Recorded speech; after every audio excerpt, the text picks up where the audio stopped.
আসসালামু আলাইকুম, আমি স্বপ্নম বুবলি। সবাইকে আমন্ত্রণ জানাচ্ছি বাংলা ভিশন সংবাদে। শুরুতেই থাকছে পাইওনিয়ার জায়েদ আলম এবং দক্ষিণ সুনামগঞ্জ এর রাজনীতিতে তার ভূমিকার প্রশংসা করে লেখা একটি আবেগপূর্ণ পোস্ট। এই লেখার মূল বিষয়বস্তুগুলো হল: ত্যাগের রাজনীতি।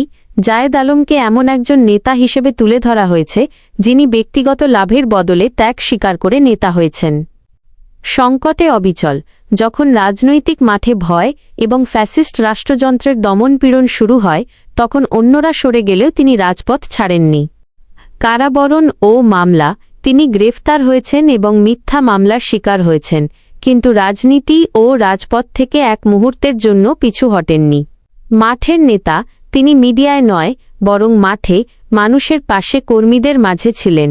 সাহস ও আদর্শ। তার সাহসী উক্তি, আমরা বাঁচব, মরব, কিন্তু মাথা নত করব না।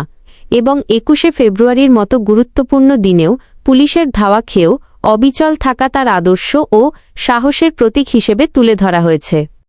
তরুণ প্রজন্মের জন্য উদাহরণ। তাকে এমন একজন পথপ্রদর্শক হিসেবে দেখানো হয়েছে যার পথ আজকের তরুণ প্রজন্মের অনুসরণ করা উচিত। দক্ষিণ সুনামগঞ্জ রাজনীতির ইতিহাস। তাকে দক্ষিণ সুনামগঞ্জ রাজনীতির জীবন্ত ইতিহাস এবং আন্দোলনের প্রতীক হিসেবে বর্ণনা করা হয়েছে। আপনি জায়েদ আলমকে একজন আদর্শবাদী, ত্যাগী এবং সাহসী নেতা হিসেবে তুলে ধরেছেন, যিনি ব্যক্তিগত প্রচারের চেয়ে দল ও আদর্শকে বেশি গুরুত্ব দিয়েছেন।